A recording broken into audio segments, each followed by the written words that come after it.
नए संसद भवन और राम मंदिर, क्या समानता है दोनों में? झगड़े ही झगड़े, आरोप ही आरोप, इतनी परेशानियां खत्म होने का नाम ही नहीं ले रही थी।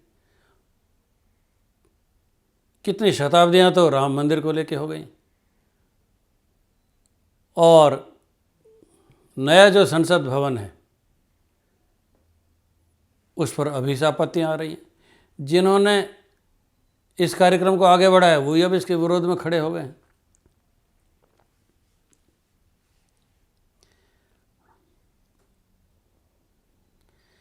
पुराना जो संसद भवन था उसके लिए जो भूमि थी और जो निर्माण था उसमें ईशान कोण बढ़ा हुआ है, पर ये जो नया संसद भवन बन रहा है यह लेआउट में तो पिछले संसद भवन की एक तरह से मिरर इमेज है।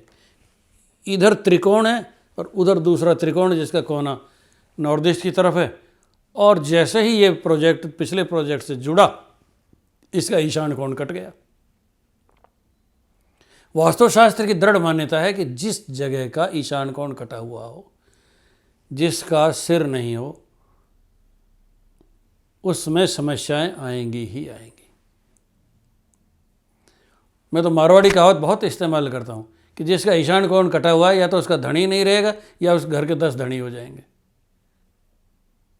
इतने मत हो जाएंगे, रावण के सिर की तरह 10 सिर हो जाएंगे, 10 विचार हो जाएंगे। तो जब तक पार्लियामेंट पुरानी थी, पुराना निर्माण था, तब तक ईशान कोण ठीक ठीक था। जैसे ही इसका विस्तार हुआ, नए संसद भवन का अलग से वास्तु पुरुष नहीं है, वास्तु पुरुष ने अपना विस्तार कर लिया है। ऐसे ही कि जैसे एक बच्चे ने जन्म लिया तो छोटा सा था, जब उसका शरीर बढ़ा तो उसकी आत्मा ने विस्तार पा लिया। अगर आप अपनी पुरानी ज़मीन से लगती हुई ज़मीन खरीदते चले जाएंगे तो वास्तु पुरुष उस भूमि के अनुरूप ही अपना विस्तार कर लेंगे, उसमें अलग से वास्तु पुरुष की सृष्टि नहीं होगी। इसलिए इस प्रोजेक्ट में संशोधन करने बहुत ज़्यादा ज़रूरी है। वास्तु पुरुष के सिर को क्रिएट करना बहुत ज़्यादा ज़रूरी है, वरना ये झगड़े टंटे शिकवे शिकायतें चलती ही रहेंगी। राम मंदिर में भी यही है।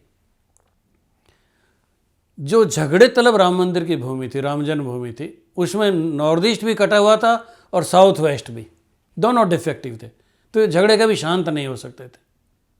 हमने बातें कभी कभी कहीं, किसी बड़े मंच से नहीं कही, पर क्योंकि सुनवाई नहीं होती थी। अभी भी वही हुआ है।